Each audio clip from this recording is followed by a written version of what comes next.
reaffirmed my thanks to God. None of this would have been possible without him. For it is by his grace that I am what I am, and his mercies continually sustains me, especially in moments like this. I am Dr. Jarso Jallah, a Liberian, born to the union of Mr. and Mrs. Adle B. Jallah, a woman of faith, a mother of two beautiful daughters, an academic, a professional, a visionary, a transformational leader, an educator, an administrator, a product of grace, and a woman who has truly been helped by God. Speaking of gratitude, I am blessed to have been born in this great nation, Liberia.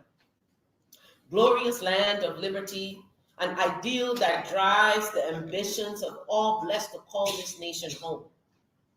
Like so many families, at a tender age, my parents instilled in us the importance of faith, education, hard work, and determination. From the very beginning, they provided me every opportunity to reach my God-given potential, even if that meant being separated from them at a tender age. I cannot possibly thank them enough for everything they've done for me. And of course, my beautiful daughters, Komasa and Mao. Thank you for your love and patience in traveling this journey with me. There are so many who are not here today that I would be remiss to not acknowledge my siblings and extended family in Liberia, US, and elsewhere on the globe. Thank you for your love, prayers, and unflinching support.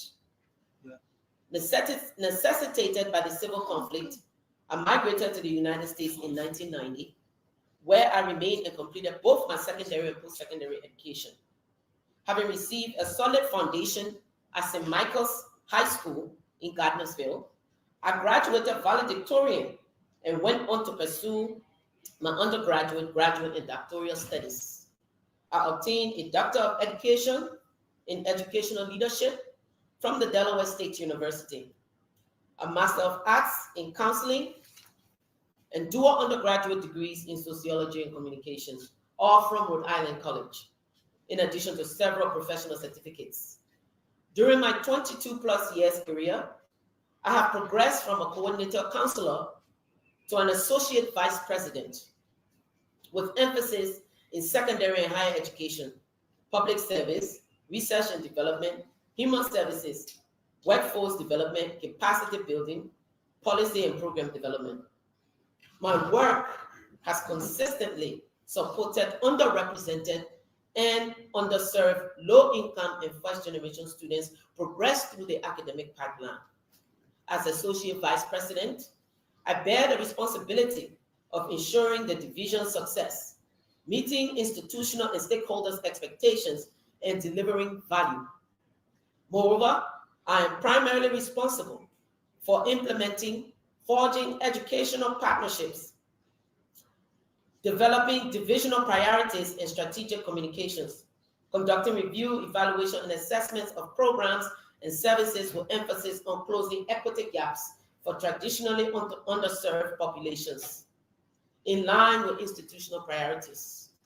I've also taught general equivalency diploma courses, served as adjunct faculty, teaching pre-college and college courses at the baccalaureate levels.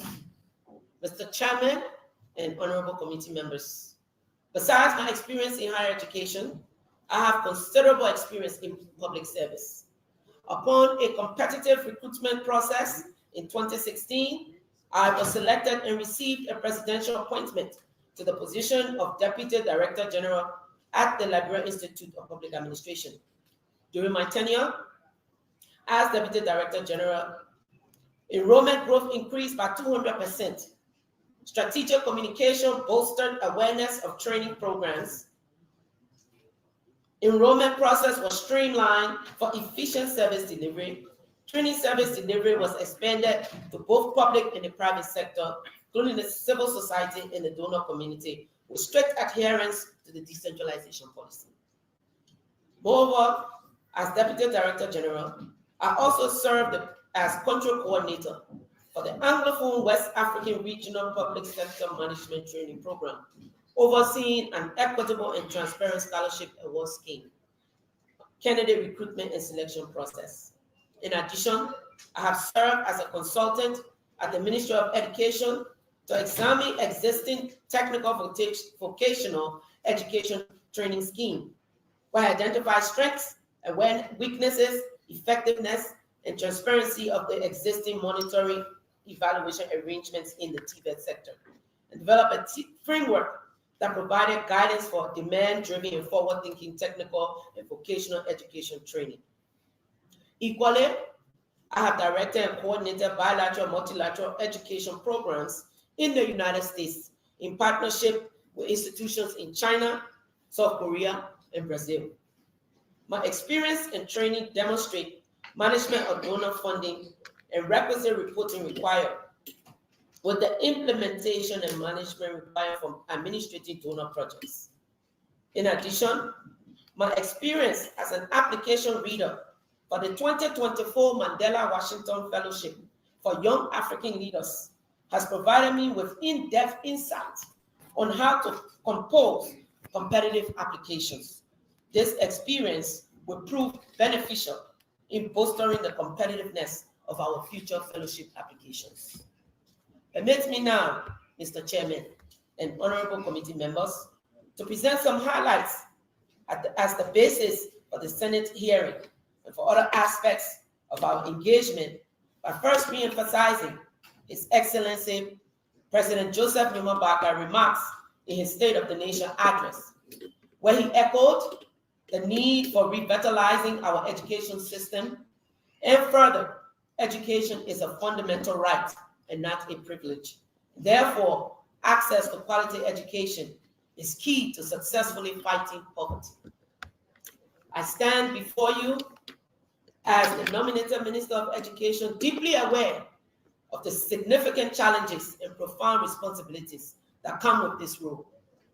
Our nation's education sector faces multifaceted challenges, with the ARREST agenda, an acronym representing agriculture, rules, rule of law, education, sanitation, tourism, aims to address. The education component of the agenda captured in Pillar 3 indicates strengthening the national education system to improve educational outcomes, diversifying and promote technical and vocational education training, and improving the education system and its governance. These efforts are aimed at harnessing the untapped human capital potential of our country, which is essential for national development. The ARREST agenda represents a commitment to breaking all patterns of late and non-enrollment, particularly among the poorest rural children, and to improving the quality, deployment, and motivation of the teaching force. This is vital for addressing learning gaps and building the human capital needed to drive the country forward. When confirmed, if confirmed, my priorities will be to work robustly in addressing or at least ameliorating these challenges. Standing in consonance with the ARREST agenda is the current education sector plan, with this overarching goal: 1, of increasing equitable access to education, improving the quality of relevance of teaching and learning; 3, strengthening the efficiency and management of the system. The current National Education Sector Plan, crafted in 2022, with an estimated cost of US $967.5 million over 5 years, covering 2022 to 2027. Developed amidst the global COVID-19 pandemic of 2022, provides a framework for addressing our challenges and leveraging opportunities in the education system. The pandemic's disruption, which included a 6-month closure of schools in Liberia, was a critical catalyst for re-evaluating and reforming educational strategies, particularly focusing on rectifying long-standing inequities and inefficiencies in the education system. COVID-19 worsened an already fragile education system, and although critical financial and other interventions have flowed into the sector, they have not been enough to fully address many of the long-standing challenges. Notably, the challenges to the sector are many. Funding remains a major challenge, Currently, the national budget allocation to education lingers between 11% to 14% annually. Total percentage of government expenditure on education stands at 11.19%, coupled with government expenditure on education, total percentage of GDP at 2.6.9%. The current 2024 budget is expected at 41,672,704, which is nearly 15% short of the 2023 appropriation. Teacher quality, training and condition of our teaching workforce. Many teachers are untrained and lack adequate teaching and learning materials. Both students and teachers are forced to learn and work respectively in inadequate or dilapidated classrooms with hardly enough learning or teaching materials. These conditions are worse and especially challenging in remote areas of the country, a situation which hinders teachers' willingness to work in these areas, exacerbating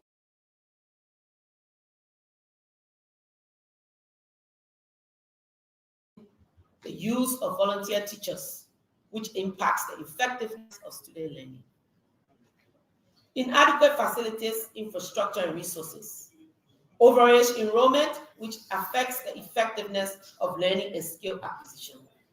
Low primary completion rates, high proportion of out-of-school children, especially from poor, underserved, and rural areas, low learning outcomes, inadequate and insufficient TVET infrastructure, and weak monitoring and supervision of schools and instruction. To this end, Mr. Chairman and honorable committee members, allow me to share with you some areas of the sector which must be prioritized and for which your utmost moral, legislative, and budgetary support are earnestly needed. Increasing investment in education to realize our vision of an educated society, we as a people and government must increase public and private investment in education as a percentage of our GDP. This involves expanding government budget allocations by at least 20%, eliminating waste and ghost employees in the Ministry of Education, seeking increased bilateral support for scholarships and special projects, and exploring international grants and partnerships. Promoting TVET, diversifying and enhancing technical and vocational education training is crucial by working closely with local and international partners to target job-creating sectors. We can provide formal, non-formal, and informal training that equips our youth with skills needed for economic growth and personal development. Strengthening early childhood education. The foundation of lifelong learning is laid in early childhood. We must expand the training of specialized educators and services in this critical area to ensure a strong start for our youngest learners. Improving the quality of primary education. Quality primary education is a cornerstone of our society. We aim to improve instructional standards, engage home and family support for learners, including those with disabilities and special needs, ensuring that every child has the opportunity to thrive. Enhancing secondary education outcomes. We will focus on strengthening learning outcomes in secondary education, especially in the STEM fields, by ensuring access to secondary education in all 15 counties, by upgrading academic standards and learning environments, including qualified teachers and improved instructional resources. Addressing the gender gap. We are committed to reducing the gender gap at all educational levels, both in terms of student enrollment and teacher recruitment, ensuring equal opportunities for all. Improving tertiary education. Our focus will be on improving the quality of tertiary education by enhancing education standards, implementing robust regulatory mechanisms, and concentrating on areas of study vital to our economic and national imperatives. We also aim to foster new partnerships for study abroad opportunities, expanding our global educational outreach. Commencement of the 2022-2023 annual school census, which is currently developed and costed at approximately $429,408. Launching the counter tour and educator stakeholder engagement to assess the conditions of school infrastructure, instructional delivery, and issues pertinent to the education system delivery. Addressing the volunteer teacher problem through skill assessment, payroll transition, continual education and training, recruitment, placement, and incentivizing. Leveraging the use of technology for instruction, learning, on-demand, school monitoring, supervision, which will require access to technology, training, and available resources to equip teachers, county educational officers, and district education officers, and educational stakeholders.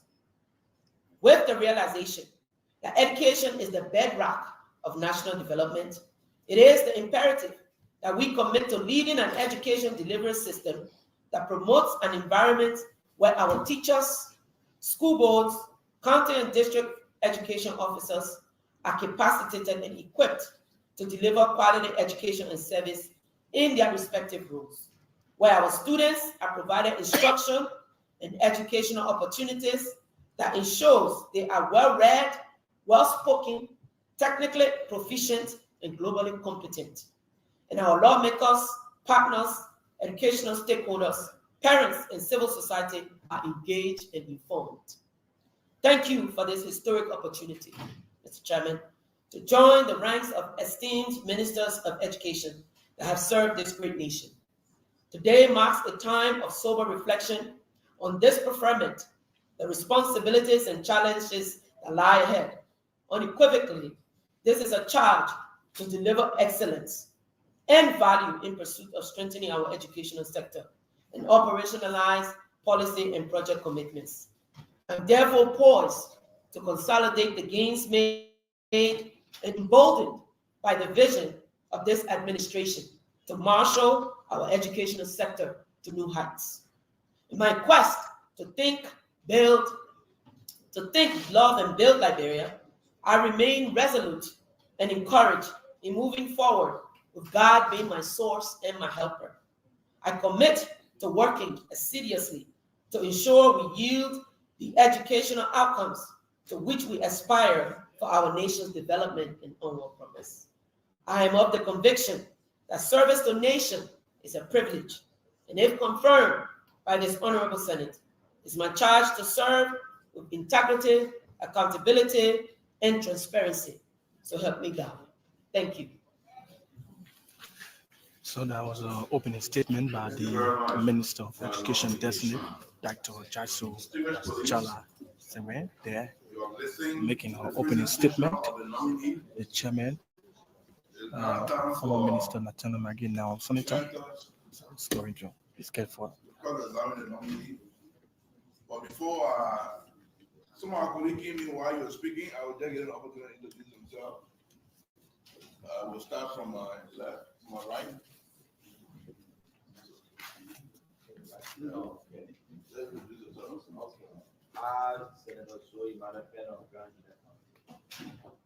Go to my left.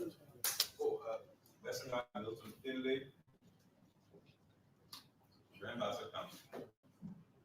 And Creighton Ogunjobi, Senator for Simon County. I will now open the floor for cross-examination. So, Tyler.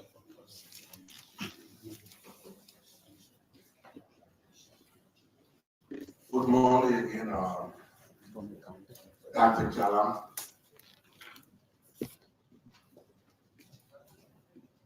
Thank you for being here.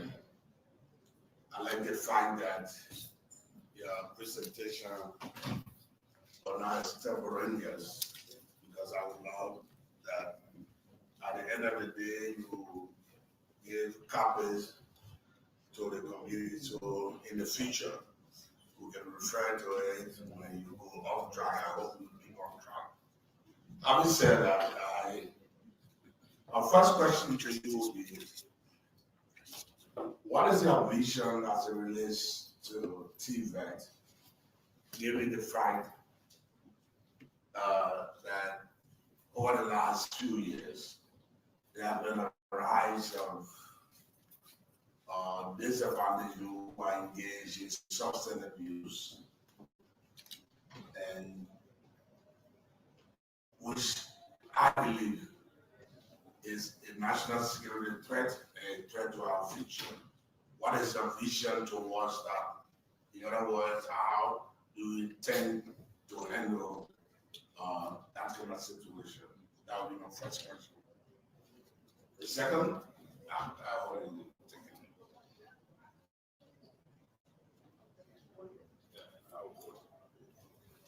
The second question would be about our teachers. Again, what is the vision? As we know, especially those of us from Leeward counties, and who have had the opportunity to serve as legislators, are always confronted with the fact that in addition to our many problems, we have to set aside resources to pay voluntary teachers. So what is your thinking towards that? Lastly, a healthy environment is an environment good for learning. What we say what it is, especially for both private and public institutions, schools in our country, we see that our students are learning under a deplorable condition, structural wise, even in the classrooms and the rest of it. So what is your thinking towards that? How do you intend to handle that problem when it comes to regulation, especially on the private and public institutions, so that our students will have a healthy learning environment? Those are my questions. Thank you. Thank you, Honorable Senator. Question one, what's my vision and how do I intend to handle the TVET challenge? TVET is certainly an avenue that we can use to leverage employability skills for our out-of-school youth. Currently, looking at what we offer in the TVET sector, we need to align private sector needs with the current training that we're giving and providing in the TVET area. Also encouraging female participation in the TVET sector. Looking at our TVET curricula, making sure that they're aligned with trends, economic trends and needs in our economy. And seeking funding and donor cooperation and partnerships to ensure that we have sustainable funding to deliver the type of TVET program, monitoring the programs, and making sure that once students are completed with the programs, they are employed. Because there's one thing about getting training, but the next is becoming job ready and then placed into jobs. So leveraging the private sector for offering internships to students as they might navigate through the TVET system, so that when they complete, they will be able to have job placement. Create opportunities for them, for even creating job opportunities for themselves. So I raise TVET as an avenue to use to address some of the concerns you stated, Honorable Tyler. Regarding? No, but you left something out. Okay. I'm talking about disadvantage you. Right. And maybe by that, and maybe give me my thoughts, which I think were the question. Okay. All over Liberia, in all the 15 counties, there are disadvantaged youth, and most of them are substance abuse. Even in the villages. So how do you address those emergency or critical issues that we are concerned with that? Because when you talk about the general TVET program you're talking about, what about specific in the areas. Thank the you. area about disadvantage. Thank you. In his excellency address at the State of the Nation, he talked about how we're going to address challenges with the disadvantaged youth, especially those who are have been victimized by drug addiction. The idea is working alongside the ministerial task force that has been put together, a ministerial committee that have been put together to address the concerns. One, first rehabilitating them, identifying them, rehabilitating them, reintegrating them, and then training them is how we can go ahead to start working on the problem to reintegrate them into employable skills and self-sustenance. Pertaining to your question around volunteer teachers, the way forward for that is to conduct wide skills assessment, because teaching is a profession of the heart. And for these teachers who have been volunteering all these years, they volunteer because they have a passion to serve. And in doing so, what we need to do and must be done is to assess their skill for teaching and instruction. For those that we find capable, we maintain and transition them to the payroll. For those that we find lacking the skills, we provide training and move them into the system. For the private and public schools that you asked about, and the learning environment in private and public schools is, I plan to be a minister in the field and not sit in central office and wait for people to give me information. I plan to be in the field, make the assessments, sit in classrooms. This is something that I've done as Deputy Director General at the Library Public Institute of Administration. Every facilitator that I hired, I sat in the classroom for them to facilitate to me what they were going to be facilitating. And there were some who knew me, who at the time knew the Director General, but I was not going to hire this person because they do not have the skill set. So it's being hands-on, it's being in the field, it's assessing the needs and making sure that our monitoring and supervision systems are strong to be able to deliver the education system that our people deserve.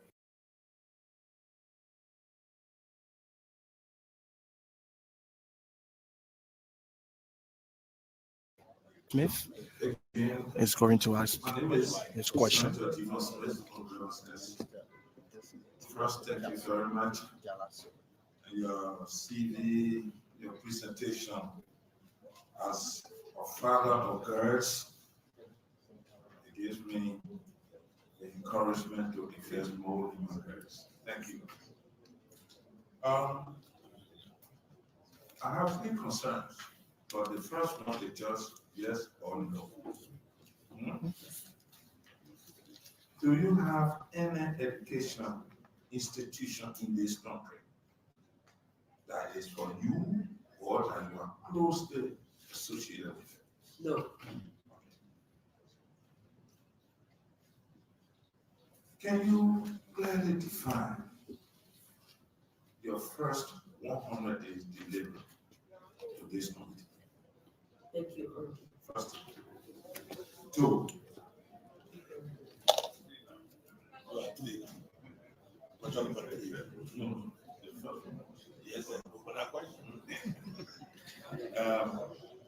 Pension teachers not being paid. I say that it's one of the factors that driving away qualified teachers from the classroom. A teacher who spent all his life in the classroom the way they were touched up in the street, pension not being paid. The man told me that, Senator, can you imagine I'm ending my life in this space? It was something that touched my sensitivity. What would you do? Again, when they pension the teachers, they are not being replaced. Even most of our education institutions, especially in the rural parts of the country, just employed. And lastly, there's a new phenomenon that entered the education sector of the country that bringing enormous hardship on not only parents, but for those of us who are direct representatives. In my little mind, I go to this school, pay my school fee, I'm taught I'm supposed to graduate. By logic, it is a school that owes me credential as a testimony.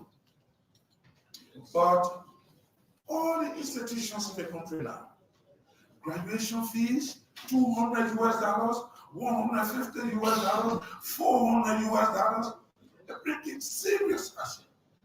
And then you see parents running to us. Sometimes we ourselves cannot afford that amount of money. How do you intend to address this issue? Thank you. So those are three concerns from the senator from Riverside County.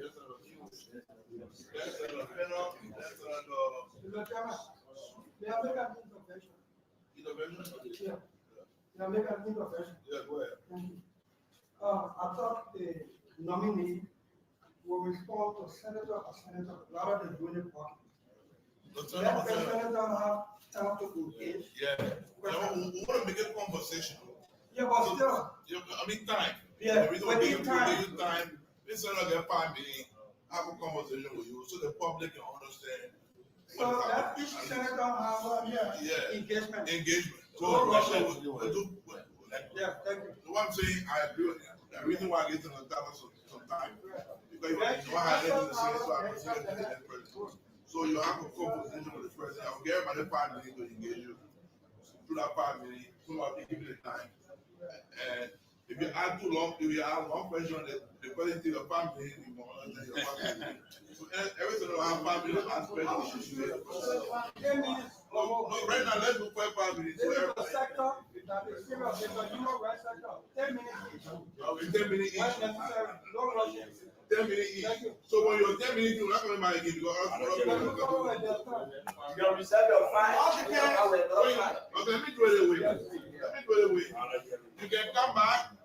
You will do a first five to get everybody a chance to go by. You can come back and do a second five. You don't want to do a second five. But just to get everybody time to do something. So let's do the first 5 minutes and go around.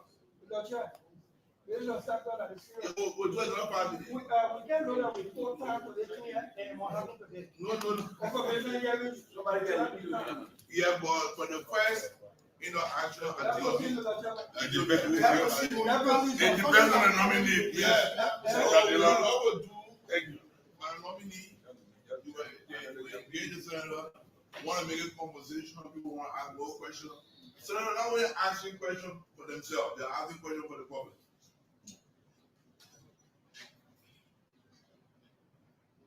The senators are not only asking questions for themselves, they're asking questions also for the public. So the public want to know the kind of president that we had in the Ministry of Education. Like I said to you, this sector is a very big sector. It's a very critical sector. So everybody wants to know who is going to head that sector. So we'll ask Senator Sarah from Rufa Dillon with Senator Dillon. They will have a quick 5 minutes for each other. I'm so sorry.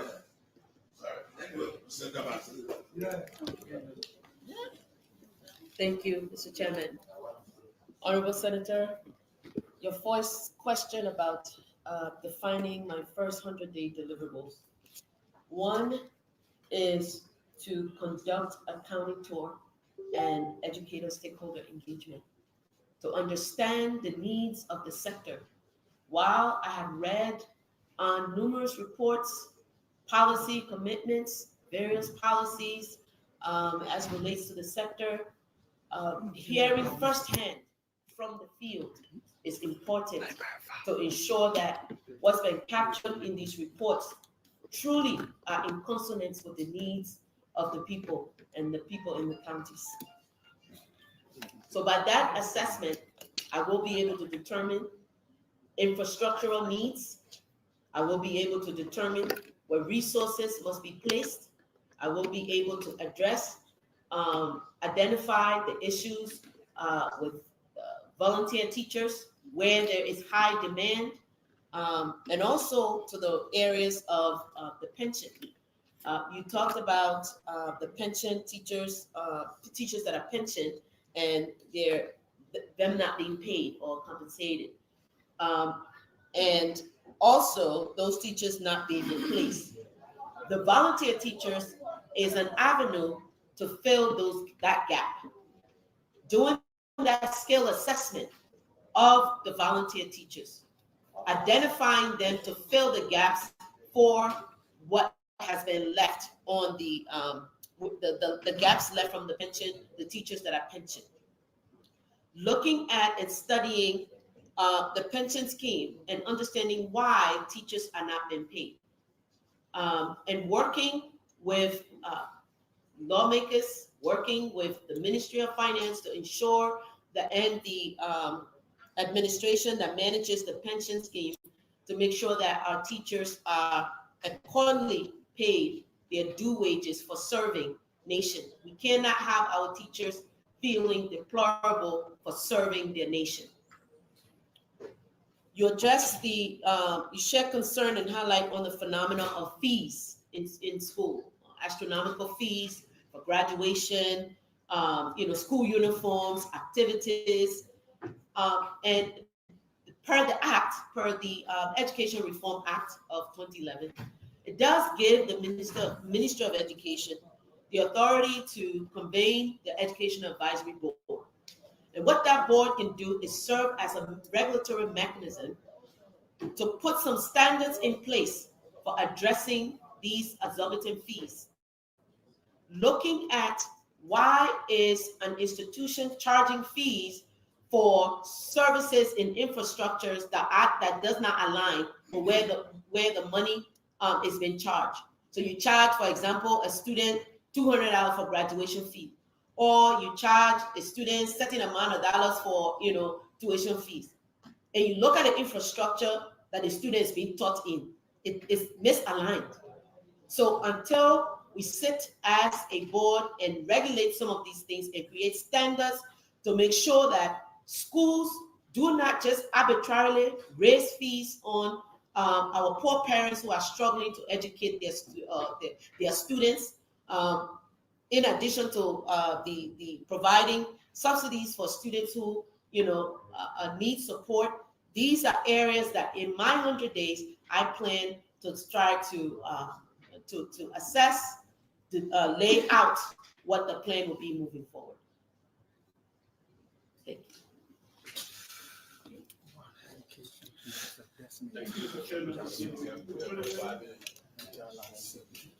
Thank you, Mr. Chairman. So that was a response for 100 days.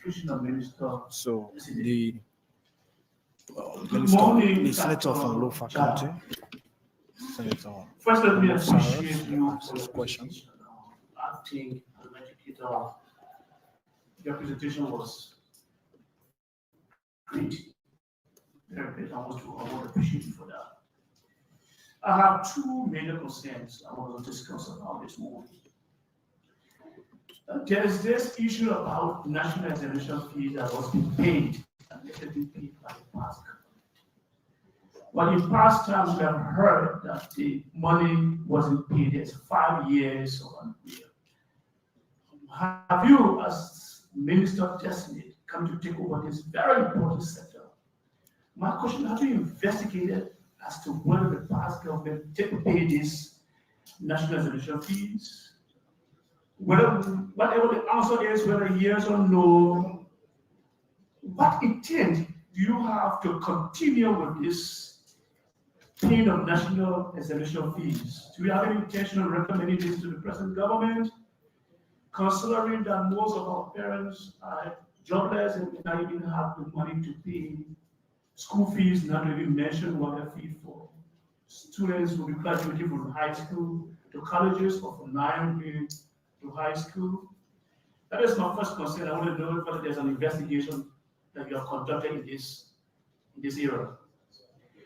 My second concern has to do with the TVET. My colleague said, Tyler said, is a very important sector for revamping our education system, especially those who do not have the opportunity to go to formal schools. In my opening statement here, the first time I spoke in this plenary, I spoke about Lofa being a county that is very diversified. If it is not the only, if it is not a county that is more diversified in the 50 counties. And we have a sector or section in Lofa that does not have any higher educational institute. That is the Foya, the Kolahu, and that of the Vahu region, which is a huge area. I spoke for us building, talking to my colleagues here, and helping fund some institutions to be able to build the TVET school. Now, as Minister of Education, I know you're going to have an opportunity to travel abroad for conferences and seeking some support. Will you be willing, in your first 1 year, to begin to talk about this TVET institution to or foreign government or foreign institution to help us build that institution? I'll be glad as a senator for government to see that build in the next 3 to 5 years. Thank you. Thank you, Honorable Senator. Whilst I have not conducted an examination of the WIAC fees and its payment, is something that's worth reviewing and understanding, and the intent is to do so. Secondly, do I have intentions on promoting the continual payment of WIAC fees? I certainly do, because I understand the challenges for our parents who cannot afford to send their children to school. Talk less of a parent who has struggled to send their child to school, but then are limited because of WIAC fees and can't have their child complete their high school education or progress through high school and then go and take WIAC to move on to post-secondary education. So it is my intent to continue support to the WIAC fees support by the government. You spoke on TVET. I've already engaged partners who are working to support the TVET system in the country. I've engaged with the EU. They've laid out some of the activities that they're currently engaged in the country regarding TVET and the various investments that they've made to the TVET sector.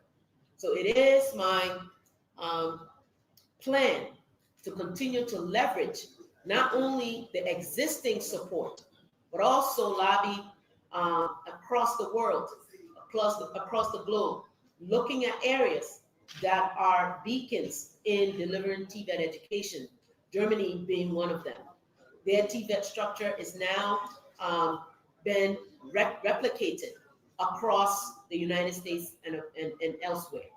So engaging bringing new opportunities into new donor engagements is important to me, and seeing not only in Lofa, but also areas that do need that, as Honorable Senator Tyler mentioned earlier about the disadvantaged youth who are in need.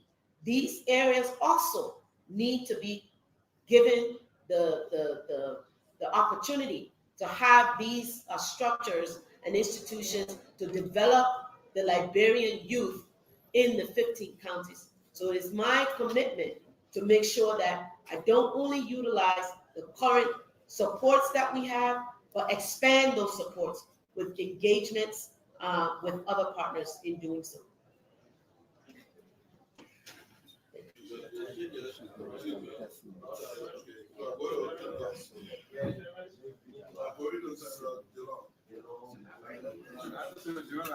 Senator Ibrahim Dara, still on Moswell County.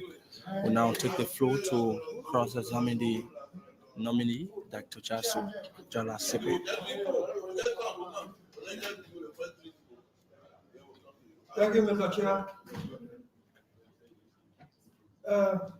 Mr. Chair, distinguished colleagues, I would like to do a full disclosure before I proceed.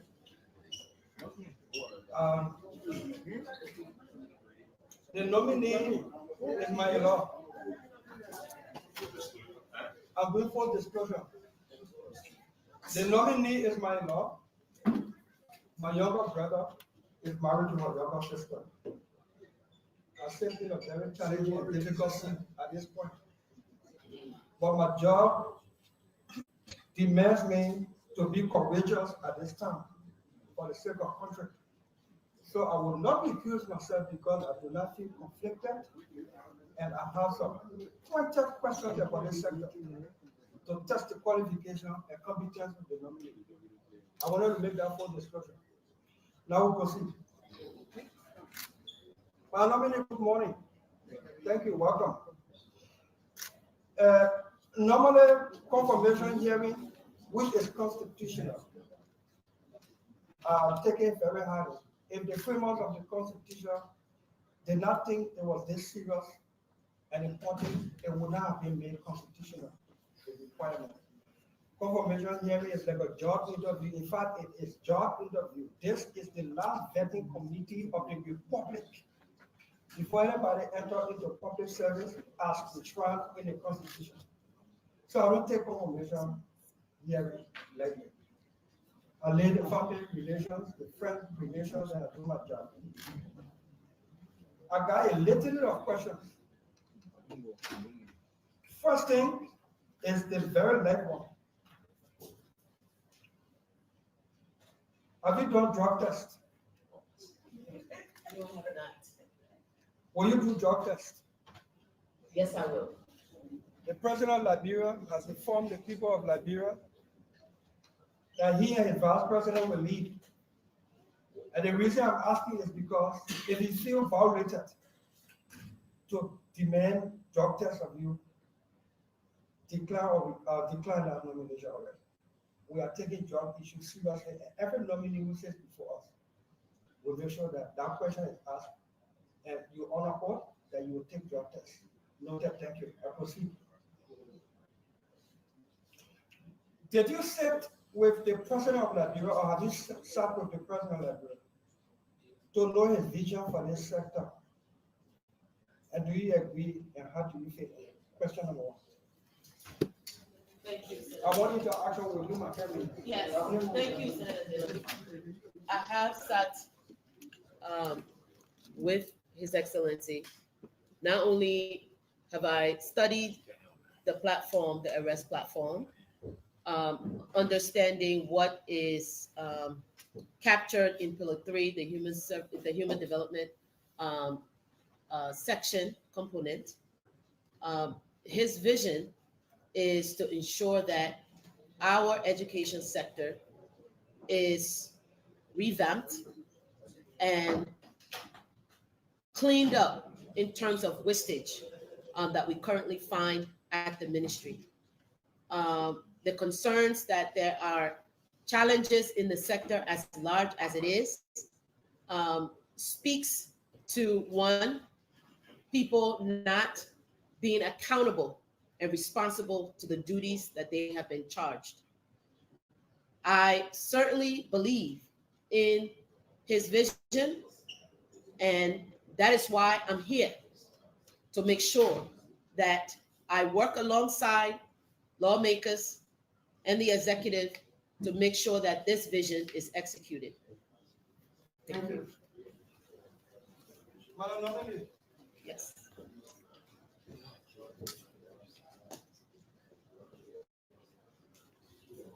I want to take it that we've read the act creating the Ministry of Information, Education, and fully understand your role. One of the key functions and reason for we have education ministry is to ensure quality education to all Liberians. What is your vision? What is your plan on ensuring quality in public schools, whereby it will be free and with quality from kindergarten to 12th grade? And B, to that question,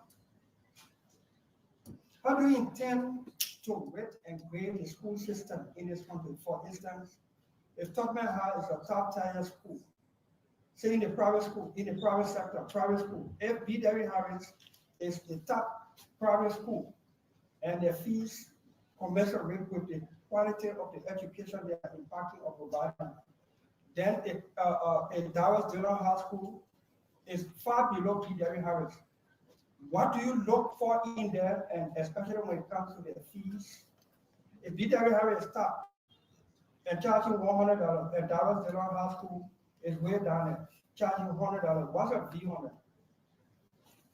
But when you focus on the public school with quality and free from kindergarten to 12th grade. Thank you, Senator. So my vision for ensuring quality education is multifaceted. My vision for ensuring quality education is multifaceted. I say so because education and educating a child in a nation doesn't begin in the classroom. It begins at home. So engaging our parents, engaging our education stakeholders, teachers, supports, and our legislators, I lay out a vision that will incorporate a collaboration of not only those who engage in education service delivery, but importantly, putting in place a monitoring and supervision system on demand that ensures that we can be proud of the education that our students are getting. How do we do so? We do so by currently, I was informed that we have a school report card that grades schools' performance. How are we leveraging that school report card system to identify, one, schools that are weak in the system and charging exorbitant fees, which again, we speak about the misalignment, and then also the credentials of the teachers in the schools that are teaching. How do we have one teacher that teaches almost 4 or 5 different grades? So looking at teacher credentialing, the teacher credentialing process, looking at accreditation, how are we accrediting schools that are coming into the system? Because we need to make sure that the schools that have been established are there to educate our citizens and not just to make money. And so accrediting our schools, changing and regulating the accreditation process is key in challenging this scourge. And then the other piece that I talk about is the monitoring and evaluation of instruction. How are we preparing our teachers? How do we ensure their continuous professional development? Do we just train them, they get one certificate, then they go to the classroom, and then that's it? Okay. If I'm not answering the middle of a question because of time, I want to get a clear response regarding my concern. Do you think to ensure sex education is a human rights issue? It is a right. The government is under obligation to ensure its citizens are educated. This president has declared also education as a human rights. Do you seek to ensure that all public schools will be upgraded from kindergarten to 12th grade so that Liberian children or children residing in Liberia can have the privilege of going to school, even if their parents do not have money? I am a fan of free education in public schools from kindergarten to 12th grade than paying was fees.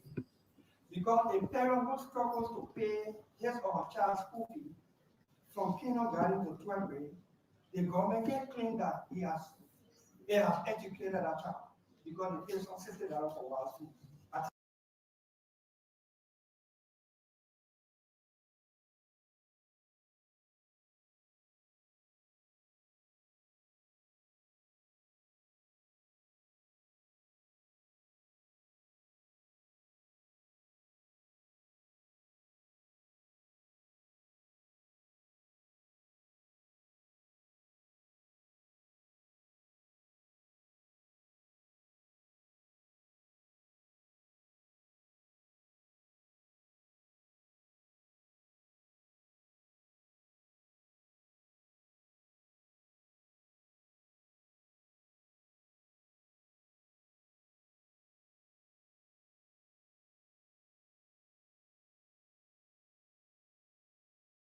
It will put the quality that is in the area or see area in the government public school, D12, public schools across the country. That person who want to go to the area will find a good school fee, but the quality that in the area and you pay school fees, we are putting in Tottenham free. You know, that is the problem. What is your plan, vision, to ensure that this happens? When you finish 12th grade, to go to college, it is a choice. Every child must be educated. No child should not be educated because their parents are poor. Government must ensure you go to school from kindergarten to 12th. Let's talk about that. Thank you, Senator. Your question is poignant. Taking on the fees, free tuition or free education from basic through secondary, senior secondary, it's important. But one has to consider the investments to education. That is where our commitment as a government will need to lie if we are to promote free education. Article 6 of our Constitution speaks to illiteracy, reducing the reduction of illiteracy in the system. And currently, basic education is funded freely. So we are halfway there.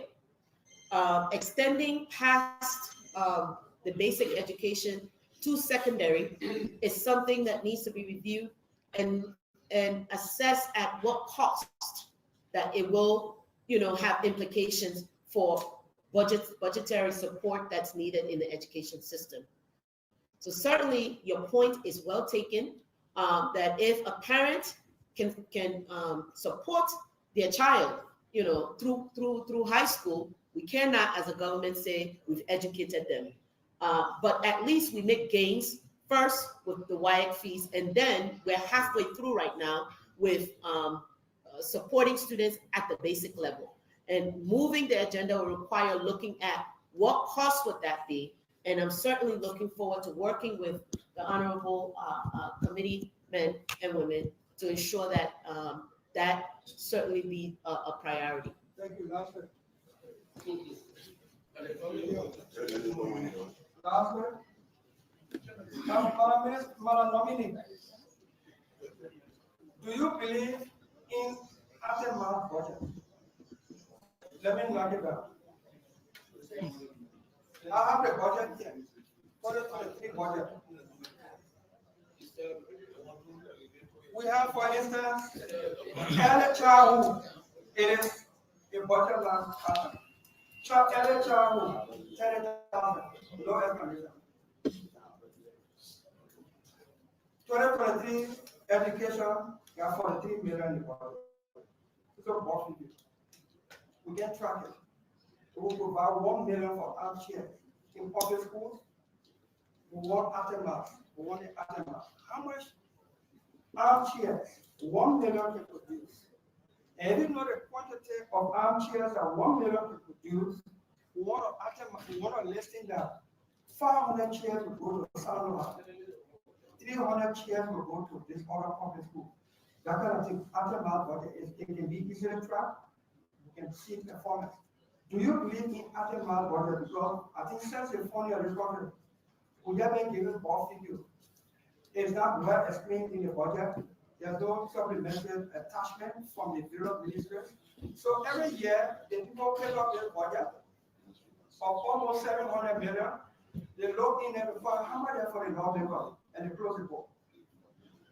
All the other sectors are millions. The security sector, 102 million. The health sector is 4 million.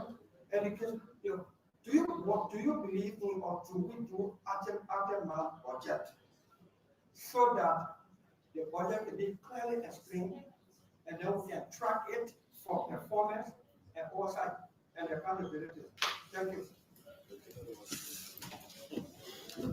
Thank you, Mr. Senator. Honorable Senator, I do believe in itemized budgeting. Currently, that is what I use in my current operations as Associate Vice President, and serving for oversight of several grant projects. In submission of grant proposals, you must itemize each of your various allocations to what the expenditures will be used for and how it's supposed to be used. And it's in your follow-up reporting that those are captured to ensure that the monies that has been dispersed, allocated, and expended or encumbered went to what it was allocated to pay for. So certainly I do, but I remain to work through whatever the process is and learn as we go forward for best service to our nation. Thank you, Madam Nominee. Mr. Chair. Thank you. Yeah, thank you. Let me provide some clarification. We're giving each other 10 minutes. If you take all the 10 minutes, you'll have conversation. 10 minutes for you to have conversation with the nominee and yourself. You got 300 minutes. If I get everything at 300 minutes, that's 5 hours. Yeah. So if the nominee take the time, I take it in your conversation, your question, and the nominee 10 minutes. If you take long time to answer the question, like one question, you did the whole 10 minutes, and you didn't ask another question. So you want to that clarification. How the nominee respond to 10 minutes? Yeah. Yes. The 300 minutes. You ask the question. The 300 minutes are 5 hours.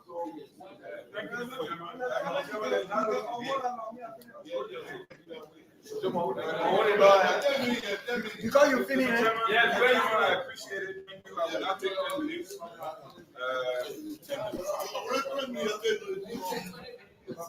You're telling my father didn't start yet. They start now? Yeah, 10 minutes. Thank you, Madam Nominee. I have the time yet. Thank you, Madam Nominee.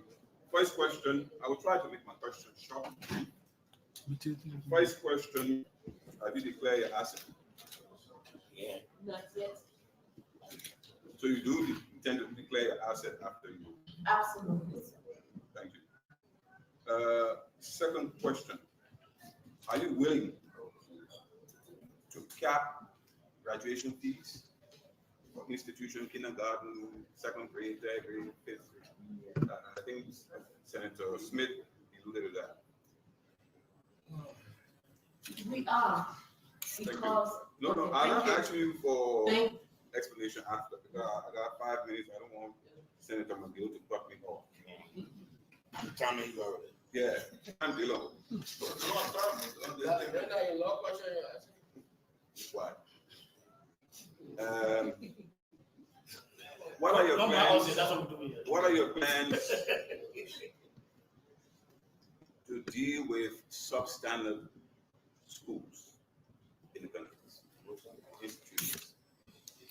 Firstly, you can't start to develop something if you don't understand the needs, right? Cameraman, I think you need a camera. And your So, own center. It's looking, Honorable Senator, it's looking at the level of substandardness, right? Because one area, for example, a substandard. Madam Nominee, wait. Let me qualify this thing. Okay. One sentence. I know your PhD for long. So that one sentence if you can give us an synopsis of what are your intentions? We're not there, I know that. Yeah. But how you plan on dealing with it? I plan on dealing with it by first knowing where the issues are and then deploying the necessary resources to build up those facilities that require revitalization, ensuring that resources are delivered. Okay, thank you. Now, this question is for me.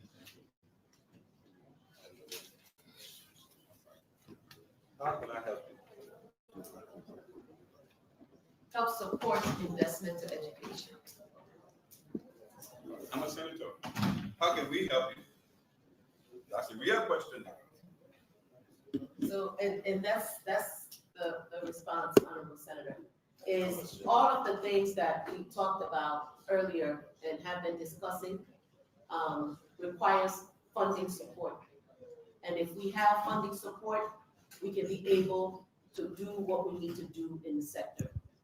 Leveraging your contacts to ensure that support comes into the sector is critical to delivering on what needs to be done in the sector.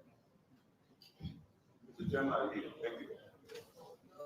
I want to 5 minutes. You want to call me about that? You got 10 minutes.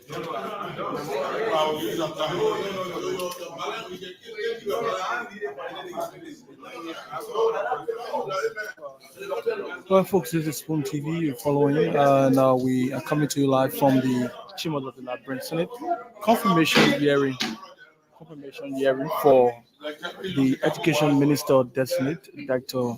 Jarso Jallah Saygbe. So, Senator, presentation. the senator from Grand Jida County will ask his questions.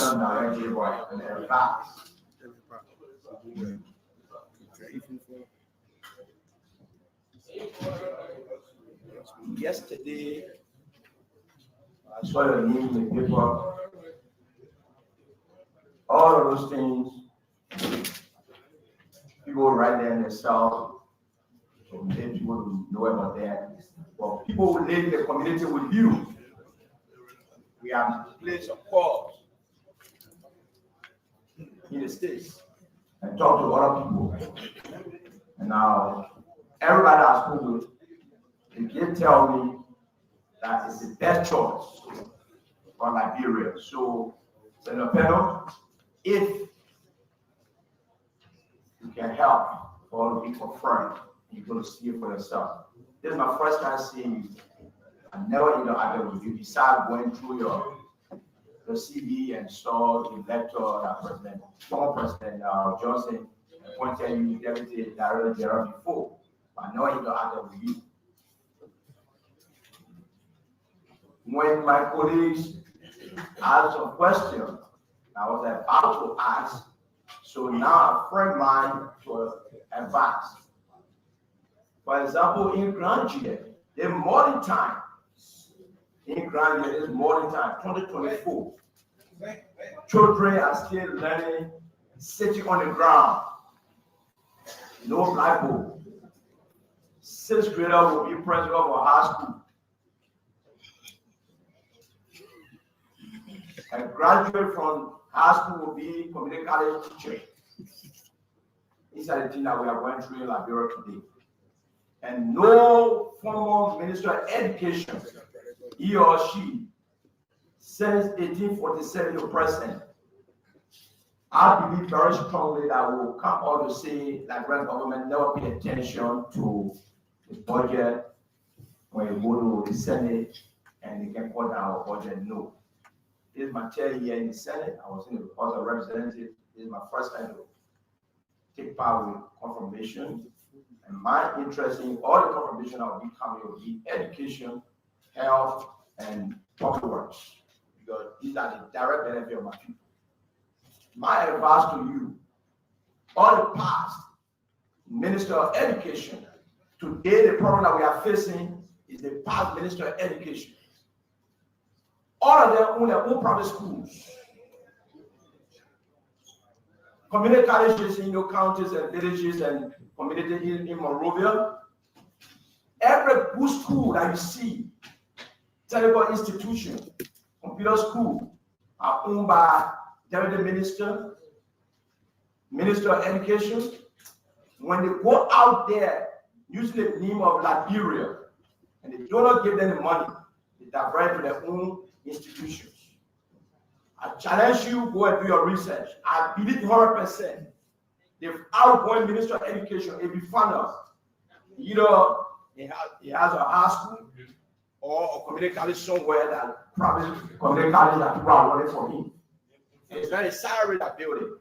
The reason I want to advise you, if other relatives and friends in government, we have a saying in Liberia, when you are nominated, people will tell you, your relative will tell you, it's your time. Excuse me for the language, man, don't be stupid without your time. That word means for run the system and you reach yourself. If you mind our people, our constituents, every son and daughter that will work in the government, he or she will be corrupt. Because the mindset, for example, I listened to you, your presentation, you get 2 girls, Minister-designate, if you are confirmed, you need just 3-bedroom house for you and your children. But other people around you, they will tell you, man, oh minister, you in 3-bedroom house, your salary will not be 2-story building. But the money that's going to go to schools, it's coming back to you. These are the things we experienced for the past years. The same way health. Today, the referral hospital in Liberia, the only JFK, if you went there today, you got to carry your own sheet for them to write your prescription. But if they pass the outgoing minister, she had the best hospital right now in Liberia. But all that taxpayer money. All is taxpayer money. I'm saying it. So I'm appealing to you. The one that you presented to us today, please, ma'am, I'm appealing to you. The people of Grand Jila County, the entire republic, children that will succeed tomorrow, they need better. Teachers that will go to our high schools, at least 60 to 70% of the bachelor degree holder. 9th grade shouldn't go and teach 10th grade person. Please, for me, I'm appealing to you. Yes, tomorrow. Tomorrow is almost a very what a day for us. But people forgot that that's so panel who was sent as Minister of Education or Health Minister, but they know they send us there to speak for them. I will ask you a question in the future, and everything that you talk here, this will be kept in my office. We'll hold you by this, but what you need now is advice. Because you want to be confirmed. So any question we'll ask you now, your doctorate degree holder, that's your area to talk. You answer all. So for me, I will advise you. So tomorrow, when you sleep, then I will tell you that I advise you, you never listen to us. Please, when you are confirmed, the people of Grand Jila County, students in Grand Jila, they must be seen as students. Teachers and students should not exchange cigarettes. All the policy people in the place. It should be like before, when the former Minister of Education would tell them, one guy, during administration, there was some of us took our discipline from today. And we can respect the elders. Please, the teachers, talk to them. One of my colleagues asked you a question, and you said, I'm not going to be a minister, I'll get be in Monrovia or be in my office. Because most of your deputies, your DOs, your CEOs from the county and districts, they feel that you are well educated, they will give you paper to read. But the actuality is not the truth. So thank God that you're a young person, that you get energy to go any part of Liberia. Thank God all MOE cars that are 4-wheel drive, year racing drives. Please, at least every county, Minister of Education, those days that what Hotel Ganga used to do. go place to place. Go place to place. Start disturbing. Place for place. So for this, and they call that place to other people that know you, that you have worked with before, and they encourage me, they assure me that you make it different.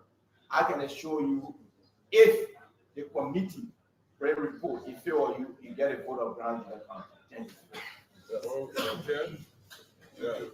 Yeah, my neighbor, everybody. Yeah, everyone. Okay, she want to say something. Maybe I stay here 3 minutes.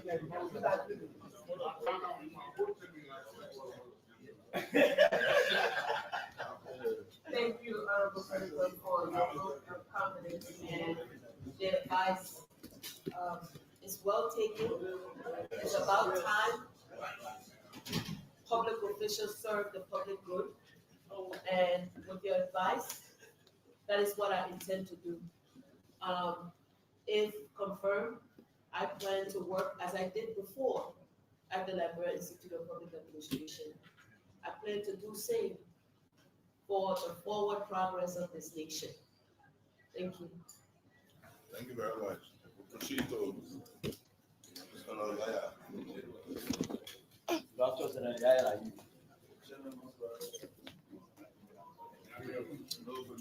Jallah,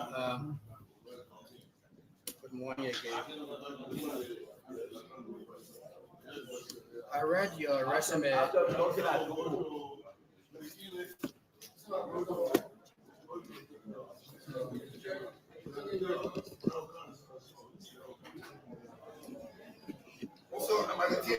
I have the floor?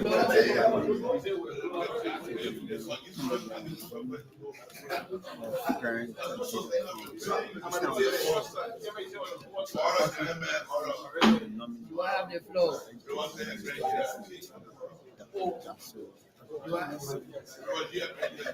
Chair, do I have the floor? Senator Thomas Yaya Nimne of Judea County. Dr. Jallah, thank you very much. I read your resume last night, and you have a very rich resume with a diverse background, different experiences from different countries. I hope and pray that we in this country will be able to help you to execute your duties and responsibilities if confirmed. I don't know why you chose Ministry of Education. Ministry of Education is a crisis department. But I read your resume and you worked with children and faculty in dealing with crisis. So you are not the wrong person sitting in that seat. Let me talk about the issue of ghost names in this country. From Ministry of Internal Affairs to Education, most especially. 2017, President Ellen Johnson Sirleaf announced the clearance of ghost names from payroll. From 2017 until she left power, 12 years, they were still clearing ghost names. 6 years of President William, they were still clearing ghost names. They have been clearing ghost names from the Ministry of Education payroll for the past 18 years. I can't ask you how you're going to deal with it, but I need to remind you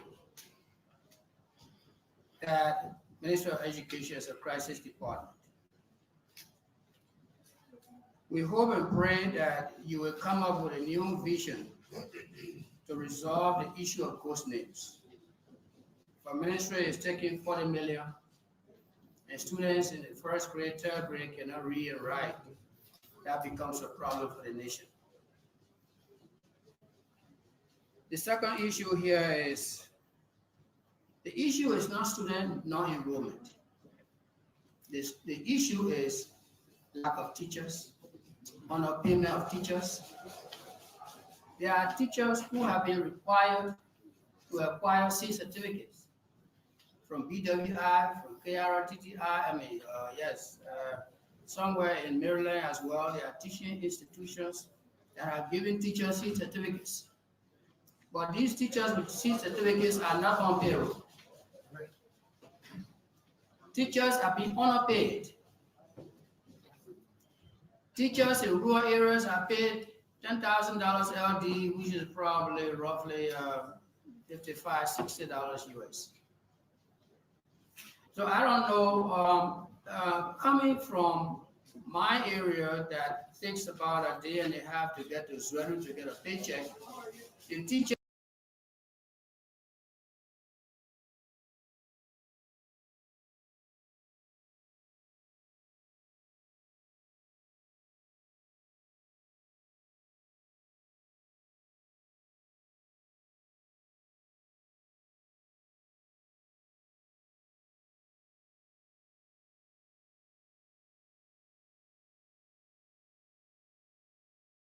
leaves